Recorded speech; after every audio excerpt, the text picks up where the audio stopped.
నమస్తే. కడప జిల్లా గండికోటలో ఇంటర్ విద్యార్థిని వైష్ణవి హత్య కేసుకు సంబంధించి ఎప్పుడెప్పుడు ఈ కేసును ఛేదిస్తారా అంటూ రాష్ట్ర వ్యాప్తంగా ప్రజలు కూడా ఎదురు చూసిన పరిస్థితి. ఎందుకంటే హత్య జరిగి వారం రోజులు కావస్తుంది, కానీ ఇంతవరకు ఎందుకు అసలు నిజాలు బయటకు రాలేదు అని చెప్పి చాలామంది క్వశ్చన్ చేస్తూ ఉన్నారు. ఇప్పుడు నిజాలు వెల్లడయ్యాయి. పోలీసులు చాలా కీలకమైన ఆధారాలు సంపాదించారు. ఎవరు చంపేశారో క్లారిటీ వచ్చేసింది. పోలీసులు ఇంకా అధికారికంగా అనౌన్స్ చేయనప్పటికీ కూడా ఆ రోజు అసలు ఏం జరిగింది, హత్య ఏ విధంగా జరిగింది, ఎవరి ప్రమేయం ఉందో ఒక క్లారిటీకి వచ్చేసినట్టుగా తెలుస్తుంది. పిన్ టు పిన్ ఉదయం నుంచి సాయంత్రం వరకు ఏం జరిగిందో ఒక్కసారి మీకు ఎక్స్ప్లెయిన్ చేసే ప్రయత్నం చేస్తా. ఉదయాన్నే కాలేజీ గట్టు బయలుదేరింది వైష్ణవి. ఆ తర్వాత లోకేష్తో కలిసి గండికోట వెళ్దామని చెప్పి అనుకుంది. గండికోటకు ఆల్రెడీ బయలుదేరారు. అక్కడ ఫ్రెండ్స్కు తెలుసు, కాలేజీలో ఉన్న ఇతర ఫ్రెండ్స్కు తెలుసు లోకేష్తో కలిసి గండికోటకు వెళ్తుందని. సో ఇద్దరు గండికోటకి వెళ్ళారు. 8:30 గండికోట దగ్గర ఆ సీసీ ఫుటేజ్లో వీళ్ళిద్దరూ బైక్ మీద వెళుతున్నటువంటి దృశ్యం కనిపించింది. లోపలికి వెళ్ళారు. 2 గంటల సేపు లాడ్జిలో ఉన్నారు. 2 గంటల సేపు మాట్లాడుకున్నారు. ఆ తర్వాత వీళ్ళకి తెలిసింది, ఎందుకంటే లోకేష్తో పాటు గండికోటకు వెళ్ళిన సమాచారం కుటుంబ సభ్యులకు తెలిసింది. అన్న సురేంద్రకి తల్లిదండ్రులు చెప్పారు, ఆమె ఎక్కడికో వెళ్ళింది లోకేష్తో కలిసి, అది ఎక్కడికి పోయిందో కనుక్కొని తీసుకురా అని చెప్పి తల్లిదండ్రులు అన్నకి చెప్పి పురమాయిస్తే, అన్న సురేంద్ర, పెదనాన్న కొడుకు సురేంద్ర అన్న వెళ్ళాడు. కాలేజీ దగ్గరికి వెళ్తే గండికోటకు వెళ్తాను అని చెప్పింది అన్నారు ఫ్రెండ్స్. వెంటనే గండికోటకు వెళ్ళే ప్రయత్నం చేశారు. ఈ సమాచారం ఆల్రెడీ ఫ్రెండ్స్ అడిగాడు కదా సురేంద్ర. ఫ్రెండ్స్ లోకేష్కిను వైష్ణవికి చెప్పారు, మీ అన్న వచ్చాడు, అడిగాడు, ఇప్పుడు అటువైపే వస్తున్నాడని చెప్పి వాళ్ళు సమాచారం ఇచ్చారు. ఇప్పుడు కుటుంబ సభ్యులకు తెలిసిపోయింది, ఇక్కడికి వస్తే నానా రచ్చ అవుద్ది, నానా గందరగోళం జరుగుద్ది.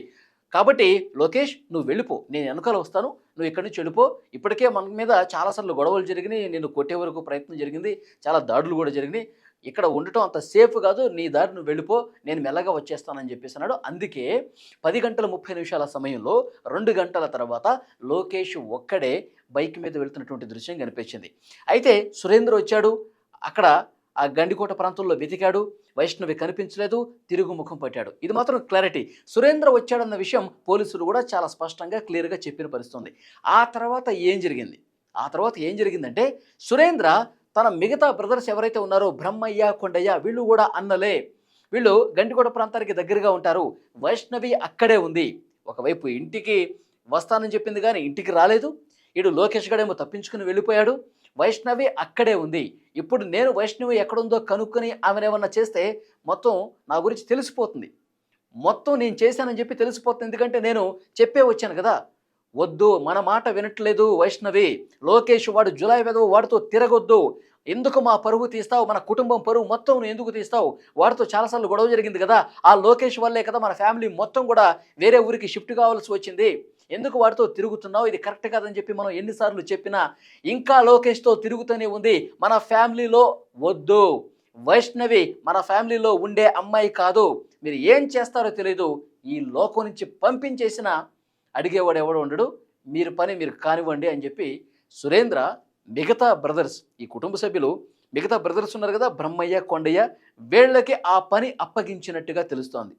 సొంత అన్నలే వైష్ణవిని పరువు కోసం పాకులాడి లోకేష్తో తిరుగుతున్నావన్న ఒకే ఒక్క కారణంతో, ఎన్నిసార్లు చెప్పినా మన కుటుంబ పరువు బజారు కెడుస్తున్నామన్న ఒకే ఒక్క కారణంతో ఈ ఇద్దరు బ్రదర్సు కొండయ్య, బ్రహ్మయ్య, వీళ్ళిద్దరూ కూడా ఆ గండికోట ప్రాంతంలో నడుచుకుంటూ వెళ్తున్నటువంటి వైష్ణవిని మాటలు చెప్పి, ఏంటమ్మా నీ సమస్య, ఎందుకు ఇక్కడికి వచ్చావు, లోకేష్ని ప్రేమిస్తున్నావు కదా, ఇంట్లో గొడవలు జరుగుతున్నాయి కదా, రా ఒకసారి కూర్చొని మాట్లాడదాం, మీ ఇంట్లో వాళ్ళని మేము ఒప్పిస్తానని చెప్పి ఈ విధంగా కన్విన్స్ చేసే ప్రయత్నం చేసి ఆ టెంపుల్ దగ్గరికి వెళ్ళి మాట్లాడదామని చెప్పి మాటల్లో ఇవన్నీ గొడవ పెరిగి లోకేష్ను ఎందుకు మర్చిపోలేకపోతున్నావు, లోకేష్ మర్చిపోవు, లోకేష్తో అసలు నీకు ఎలాంటి సంబంధం లేదు, లేదంటే నువ్వు ఇదే విధంగా చేస్తే లోకేష్ నిన్ను ఇద్దరిని కూడా చంపేస్తాం. ఇలాంటి గొడవ జరిగినప్పటికి కూడా వైష్ణవి వాళ్ళకి ఎదురు సమాధానాలు చెప్తానే ఉంది. నా ఇష్టం వచ్చినట్టు చేస్తా, మీకేంటి సంబంధం, నేను లోకేష్ని పెళ్లి చేసుకుంటా, మీకేంటి సంబంధం. ఇదే విధంగా కొంత రెచ్చగొట్టే విధంగా మాట్లాడితే ఈ బ్రహ్మయ్య, కొండయ్య అనే వాళ్ళు ఇద్దరు బ్రదర్సు గొంతు పిసికి దాడి చేసి కడుపులో గుద్ది, కాలేయం పార్ట్ దెబ్బతిందని చెప్పి పోస్ట్మార్టం రిపోర్ట్లో కూడా వచ్చింది, కడుపులో కొట్టి చాలా దారుణంగా చనిపోయింది అని తెలుసుకున్న తర్వాత ముళ్ళ పొదల్లో కొంత దూరంగా పడేసి వెళ్ళిపోయారు. దీన్ని పోలీసులు ఎలా గుర్తించారు అంటే, బ్రహ్మయ్య, కొండయ్య ఎప్పుడైతే లోకేష్ వెళ్ళిపోయిన తర్వాత మధ్యాహ్నం 12 గంటల నుంచి సాయంత్రం 6 గంటల వరకు వీళ్ళ ఫోన్ లొకేషన్, బ్రహ్మయ్య, కొండయ్య ఇద్దరు ఫోన్ లొకేషన్స్ కూడా ఆ సమయంలో గండికోట ప్రాంతంలోనే ఉన్నాయి. కుటుంబ సభ్యుల్ని పిలిచి విచారించారు. ఈ బ్రదర్స్గా ఉన్నవాళ్ళు ఆ రోజు ఆ సమయంలో పర్టికులర్గా ఎక్కడున్నారని చెప్పి ప్రశ్నించారు.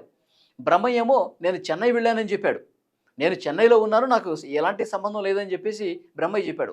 కొండయ్య కూడా నేను ఫ్యామిలీ మెంబర్స్తోనే ఉన్నాను కదండి, వైష్ణవి కోసం వెతకటానికి మీ దగ్గరికే వచ్చాను కదండి, మీతో పాటే ఉన్నాను కదండి అని చెప్పాడు. కానీ వీళ్ళ లొకేషన్స్ ఆ డేటా మొత్తం కూడా తెప్పించి వాళ్ళ ముందు పెట్టారు. బ్రహ్మయ్య నువ్వు చెన్నై వెళ్ళానని చెప్తున్నావు, కానీ నీ సెల్ ఫోన్లో డేటా లొకేషన్ మొత్తం కూడా గండికోట ప్రాంతంలోనే ఉంది. ఇప్పుడు నిజాలు మాట్లాడుకుందాం.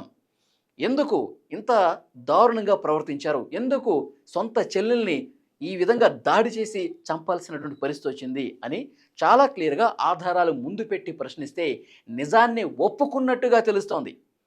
అన్నలిద్దరూ కూడా చెల్లిని దారుణంగా చంపిన విషయం ఒప్పుకున్నట్టుగా సమాచారం వస్తోంది.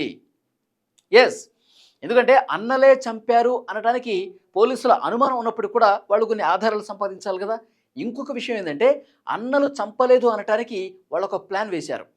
చెల్లెలి టాప్స్ పూర్తిగా తీసేశారు. ఆమె చనిపోయిన తర్వాత ఆ టాప్స్ మొత్తం కూడా తొలగించి ఒంటి మీద ఇంతవరకు దుస్తులు లేకుండా చేసి దారుణంగా ముళ్ళ పొదల్లో విసిరేశారు.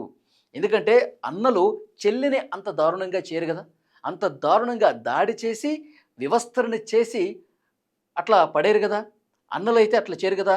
అన్న కానివాడే ఎవడో ఒకటి చేసి ఉంటాడని చెప్పి అది క్రియేట్ చేయటం కోసం, లోకేష్ వచ్చేళ్ళాడు కాబట్టి లోకేష్ మీద నెట్టివేయటం కోసం ఈ విధంగా చేశారు అనేది పోలీసులు ఈ దర్యాప్తులో బయటకు వచ్చినట్టుగా తెలుస్తోంది.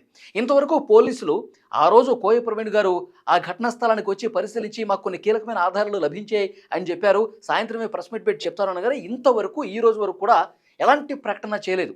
లోకేష్కు సంబంధం లేదని చెప్పారు, అత్యాచారం జరగలేదని చెప్పారు, ఆమె మీద దాడి జరిగిందని చెప్పారు. ఇంతవరకే పరిమితమయ్యారు. కానీ ఈ రోజు వరకు కూడా ఎవరు చంపారన్నది చెప్పలేదు. మరికొద్దిసేపట్లో పోలీసులు ప్రెస్ మీట్ పెట్టి అన్నల ప్రమేయానికి సంబంధించిన పూర్తి ఆధారాలతో మీడియా ముందు పెట్టే అవకాశం చాలా స్పష్టంగా కనిపిస్తుంది. సో డెఫినెట్గా వారం రోజులుగా 2 తెలుగు రాష్ట్ర ప్రజలు కూడా వెయిట్ చేస్తూ ఉన్నారు. వైష్ణవిని ఎంత దారుణంగా ఎందుకు చెప్పారు? ఈ రోజుల్లో ఇంత టెక్నాలజీ ఉంది, పోలీసులు దర్యాప్తు చాలా వేగంగా చేస్తారు. అన్ని ఆధారాలు చాలా వేగంగా పరిశీలించి మీడియా ముందు ప్రవేశపెట్టే పోలీసులు ఈ కేసులో ఎందుకు ఇంత తాత్సారం చేసిన పరిస్థితి ఉంది, ఎందుకు ఇంత లేట్ అవుతుందని చెప్పి ప్రతి ఒక్కరు కూడా కుటుంబ సభ్యుల నుంచి ఆ గ్రామంలో ఉన్న ప్రతి ఒక్కరు కూడా క్వశ్చన్ చేసిన పరిస్థితి ఉంది. కానీ ఆధారాలు ఉంటేనే కదా, ఆధారాలు పూర్తిగా సంపాదిస్తేనే కదా పలానా వాడు హత్య చేసి చంపాడు అనేది క్లియర్ కట్ 100కి 100% వాళ్ళు నిర్ధారిస్తేనే కదా మీడియా ముందు పెట్టేది. సో ఆ నిర్ధారణ ఈ రోజుకి వచ్చినట్టుగా తెలుస్తుంది. ఇద్దరు అన్నలు బ్రహ్మయ్య, కొండయ్య ప్రమేయం ఉంది అని చెప్పి వాళ్ళు ఆల్రెడీ ఇన్వెస్టిగేషన్లో ఒప్పుకున్నట్టుగా సమాచారం ఉంది. డెఫినెట్గా అవే మరికొద్దిసేపట్లో చెప్పే అవకాశం కనిపిస్తుంది. ఇది ప్రస్తుతానికి పోలీసుల నుంచి వస్తున్నటువంటి అనధికార సమాచారం. వాళ్ళు బయట పెట్టినప్పుడే, వాళ్ళు ప్రెస్ మీట్ పెట్టినప్పుడే అవి నిజాలని చెప్పి మనం కూడా నమ్ముతాం. ఈ వీడియోకి సంబంధించి మీ అభిప్రాయాన్ని కూడా కామెంట్ రూపంలో తెలియజేయండి. ఇద్దరు అన్నలే పరువు కోసం వైష్ణవిని చంపేశారు. కుటుంబ సభ్యుల వాళ్ళు చెప్పిన ప్రకారమే ఈ అన్నలు నడుచుకున్నారు. వైష్ణవిని తమ పరువు కోసం, తమ పరువు బజార్న పడిందని చెప్పి లోకేష్తో వద్దన్న తిరుగుతున్నదని చెప్పి దారుణంగా హత్య చేసి మళ్ళీ అనుమానం రాకుండా దేవస్థానం చేసి పడేశారని చెప్తున్నారు. Please comment.